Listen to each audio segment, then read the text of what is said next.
Bunu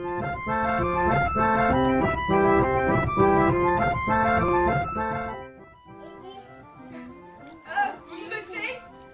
Bir daha ver Ömer. Hayır, Ömer yerken de çek ya. Videoya çekiyorum.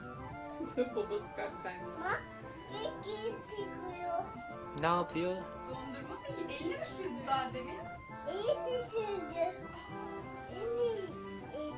Söyle, elini sürme de. Ayşe sen de mi yedireceksin? Sen de yedir anneciğim. Ömer sen de ye dondurmayı.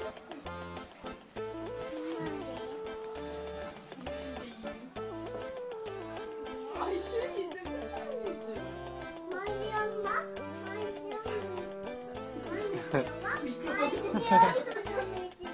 Tamam oğlum.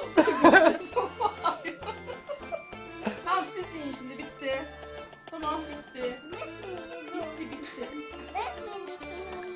Ay elini sürdü. Elini sürdü. Güzel olmuş mu dondurmalar? Tamam oğlum sen ye.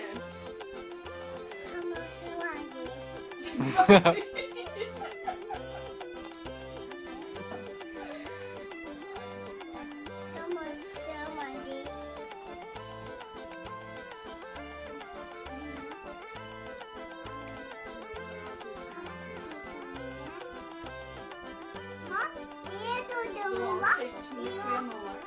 Ne yaptı Şiko Ömer?